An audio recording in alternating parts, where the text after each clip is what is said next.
Welcome to Omni View, episode 19. It's March 20th, 2026, and as always, we're covering what happened from every angle.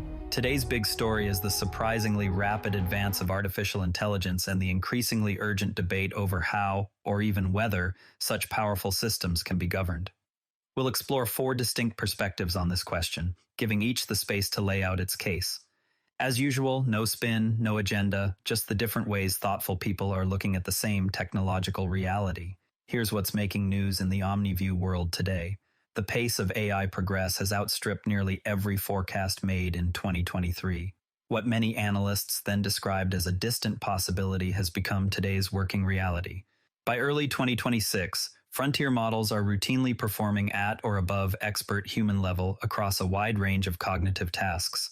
These include writing complex software code, carrying out original scientific research, and producing sophisticated strategic plans for corporations and governments alike.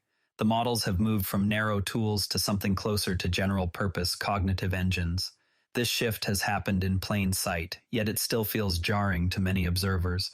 The speed has forced a reckoning. How should such capable systems be governed before their influence grows even larger? Many American policymakers, technology executives, and national security analysts believe the United States must maintain clear technological leadership. They point to the unique strengths of the American innovation ecosystem, world-class universities, deep venture capital markets, and fierce private sector competition, as the main reason today's leading AI models were developed primarily in the United States. In their view, heavy-handed regulation or premature international treaties could inadvertently hand strategic advantage to authoritarian competitors who do not share democratic values. Instead, they favor targeted safeguards focused on genuinely dangerous applications, such as the design of autonomous weapons or the creation of biological weapons.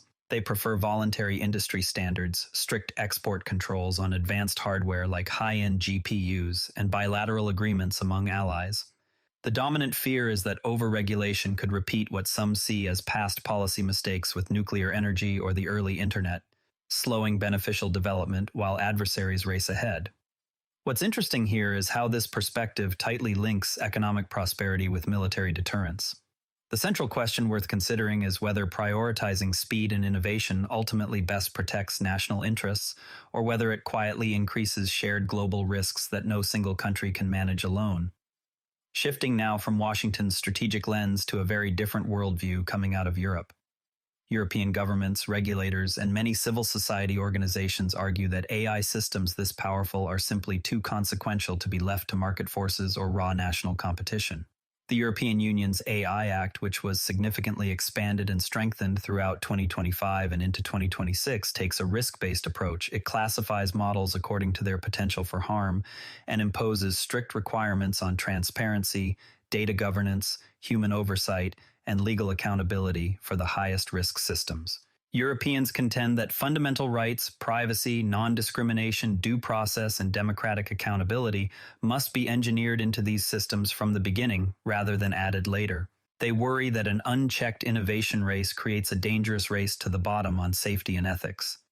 Many in this camp support the creation of international treaties that would establish baseline global standards, drawing parallels to long-standing agreements governing civil aviation or nuclear nonproliferation.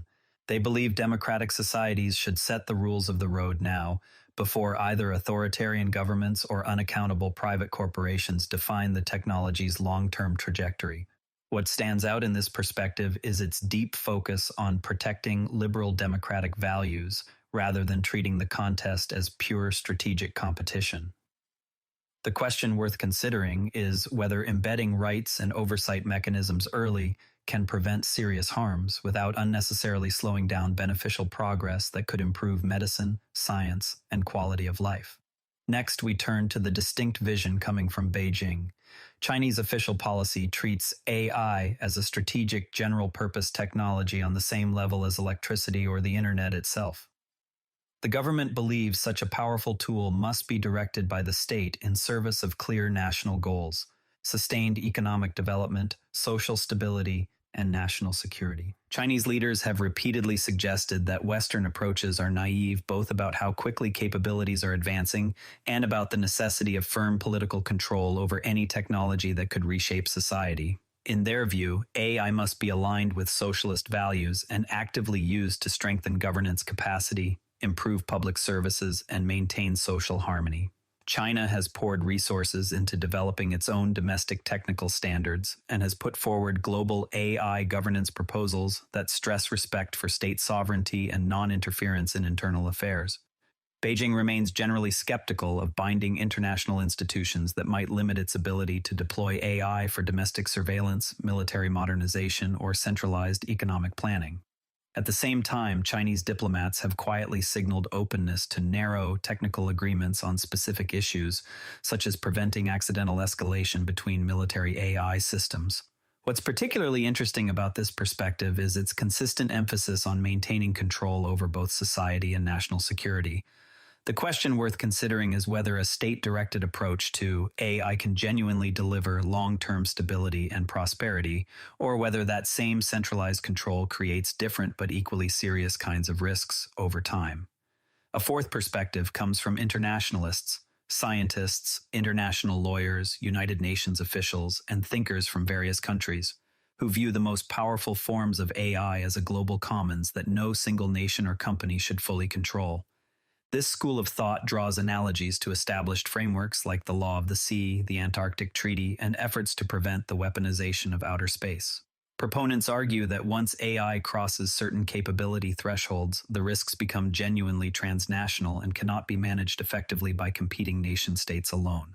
They propose concrete mechanisms such as international monitoring of compute resources, shared safety testing facilities, tiered access to the most advanced models, and new institutions with limited but real enforcement powers. Critics from the other three camps contend that this vision is unrealistic given today's tense geopolitics.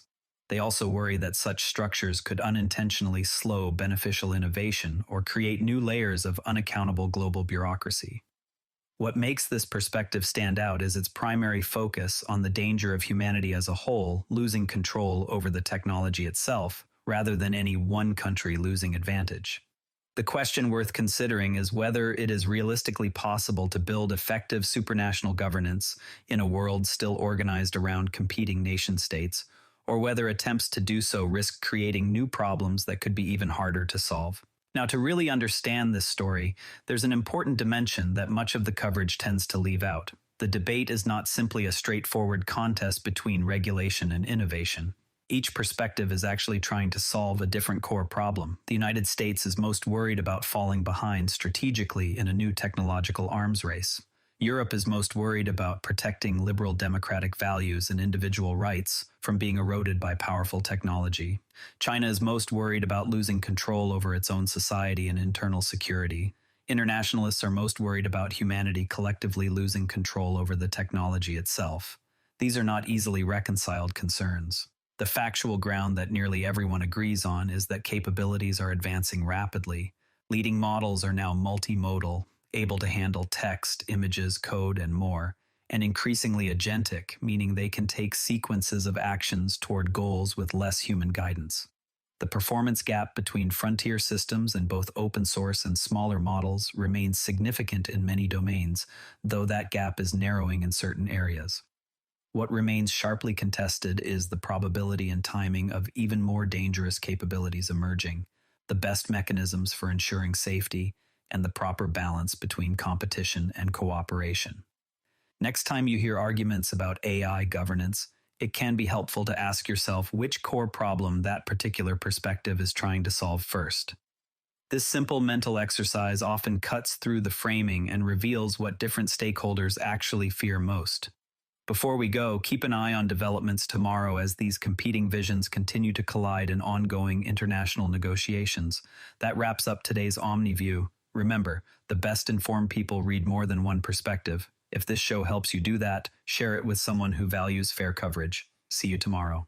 Word count, 1,978.